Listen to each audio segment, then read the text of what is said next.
Hey guys, this is my review of the Zoids Wild Beast Liger.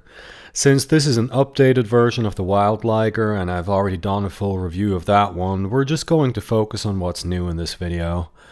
I'll show you the parts that are different from the original version, we'll take a look at them side by side, and then obviously I'll show you the Beast Liger in action.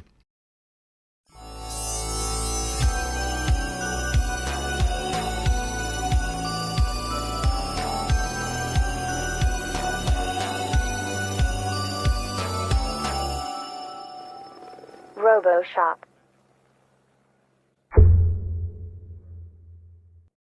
Right, so let's take a look at the box first. The box art, I would say, is sort of in between what you would expect of a Zoids Wild kit. Also, it says here ZW25, so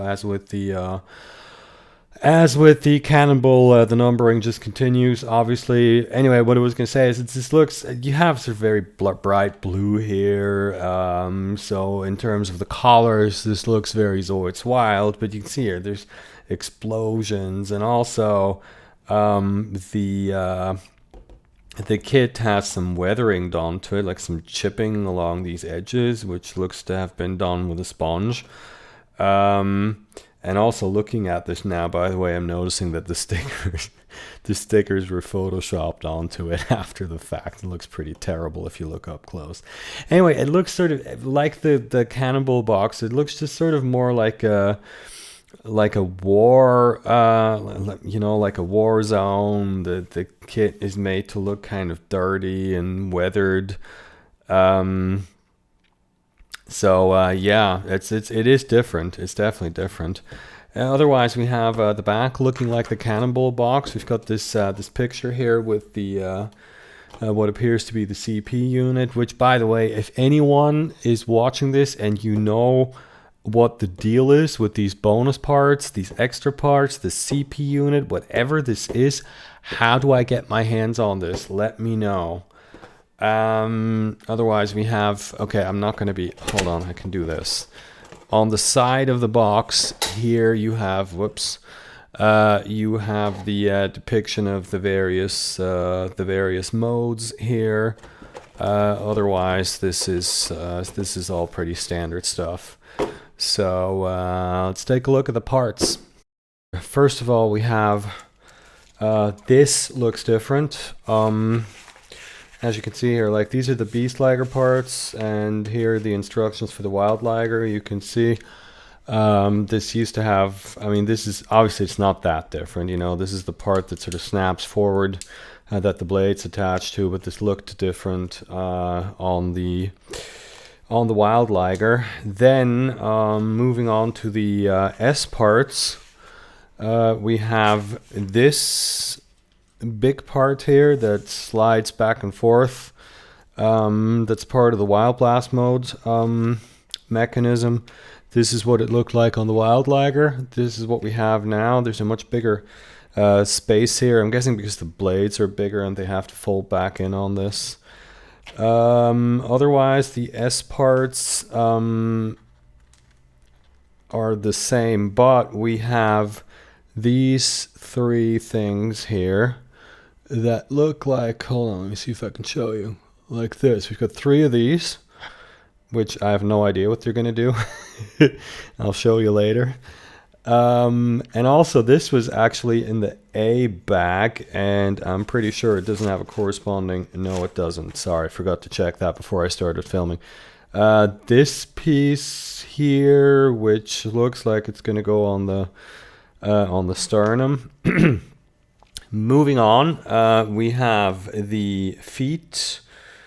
1, 2, 4, which you can see here. Like these are the Wild Liger feet, and these are the Beast Liger feet. So they're a lot chunkier, obviously. The rest of actually the skeleton part, the gunmetal collar parts are all exactly the same between the two. The only thing that's significantly different as well is A10, which this goes on the sternum if I remember correctly. This here is the Wild Liger version. This is the Beast Liger version. It's just kind of bigger and more detailed. Also, these tubes and these blades from the Wild Liger here are not included with the Beast Liger. The reason for that being that the blades can actually put the Wild Liger instructions away now. The blades are in the B parts bag here for the Wild Liger, the Beast Liger, I'm sorry, and they look like this, so they're totally different. Also, you can probably already see from looking at the instructions, the big difference is everything that's in the B bag. We're going to go through those parts in a second. Last thing I wanted to mention is that I'm going to have to do a comparison once once I have the Beast Liger built and I can actually compare the two. But I think the teeth look different. They're less pointy because they have to comply with safety regulations, possibly outside of Japan. There's already rumors swirling that this is because of the imminent Hasbro release of Zoids Wild. That's not confirmed though, don't take my word for it. Anyway, this mounts on the back obviously for the Wild Blast or Machine Blast contraption. Looks completely different. It's a very nice red color, but it's also pretty marbled. This is the top armor piece here. More armor pieces looking completely different. This, I don't know what this is. This also looks like it goes on the main. It's very nice sort of detail here, really all over these things. And finally we have the white armor.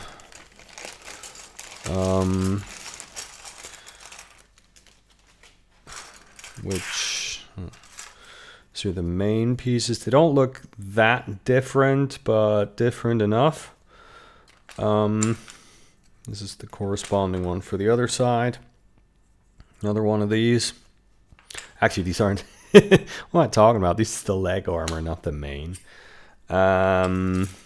Whoops. More leg armor.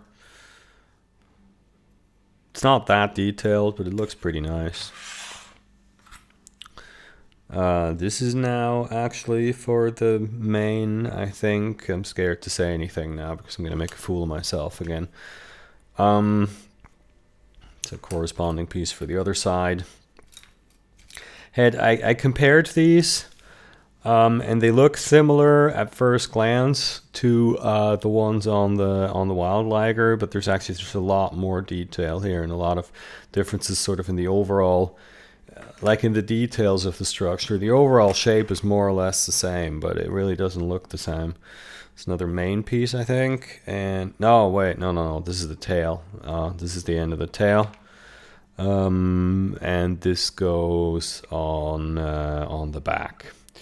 That's it. Like I said, all of the gunmetal collared parts for the internal structure are the same, so I'm not gonna bother showing you those again. These are the parts that are actually different. And finally, we also have the decal sheet, sticker sheet, which, as you can see, like with the I can't get my words out today. The cannonball, like with the cannonball, very sort of wow. Oh, hold on, I just noticed it.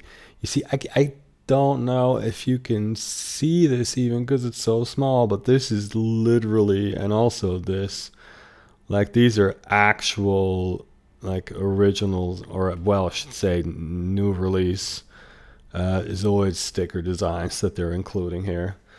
Yeah, like I said in the Cannonball review, whether or not you think that's a good thing, your mileage may vary.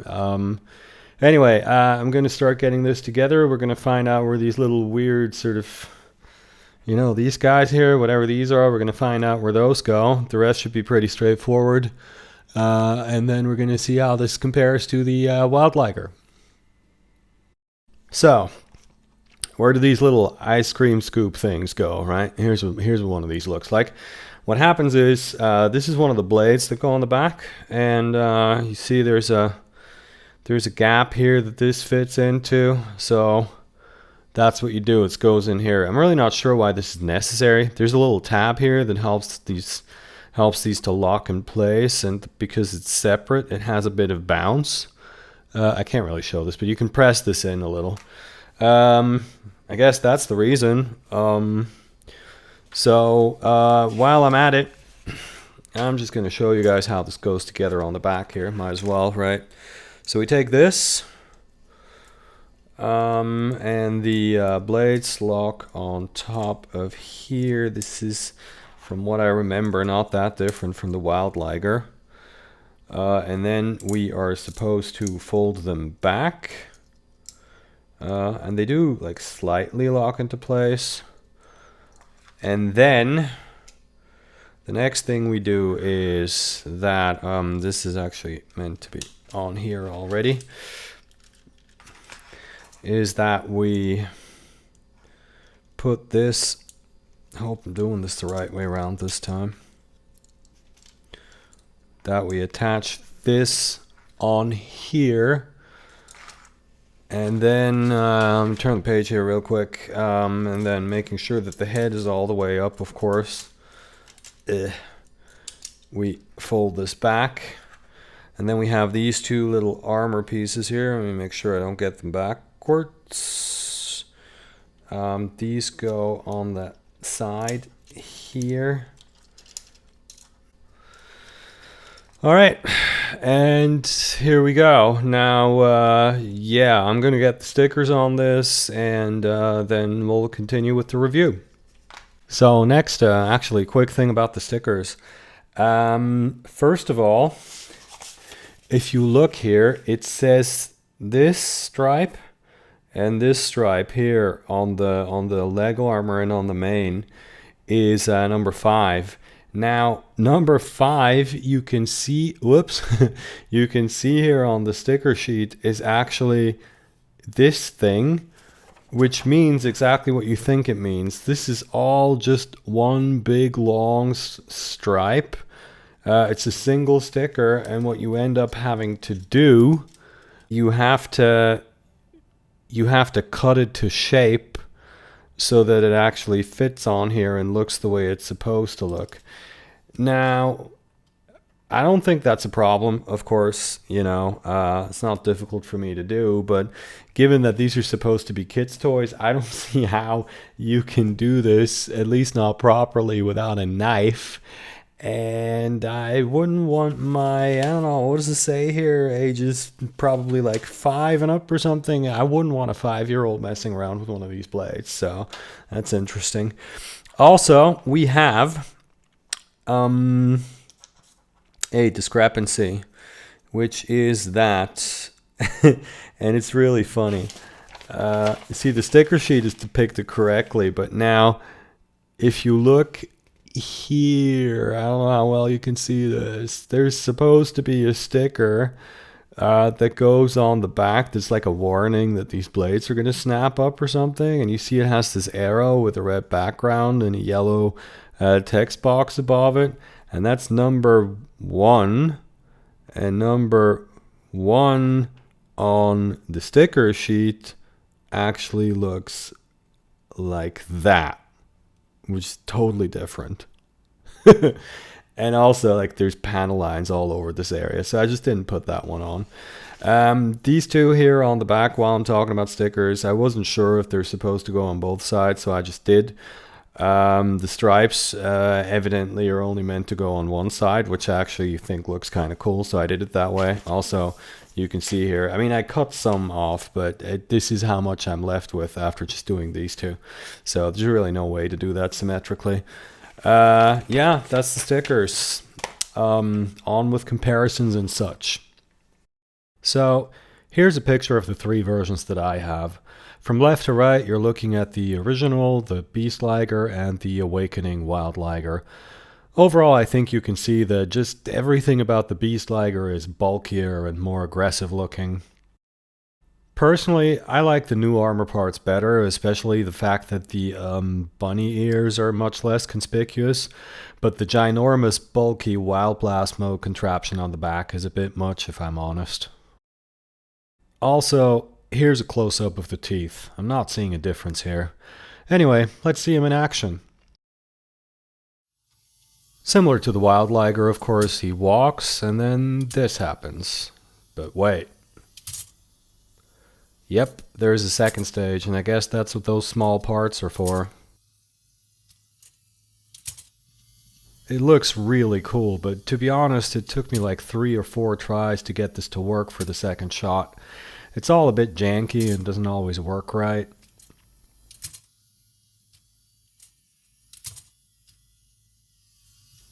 Also, by the way, it walks at the same speed as the regular Wild Liger, not the Awakening version, which I think is a bit strange.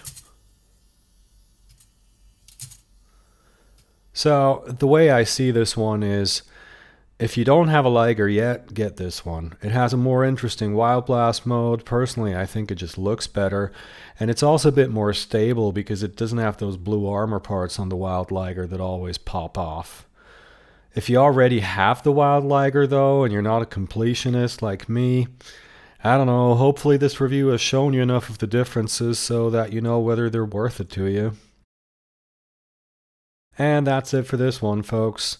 Thanks for watching. Like, comment, subscribe, check me out on Patreon, and I'll see you in the next one.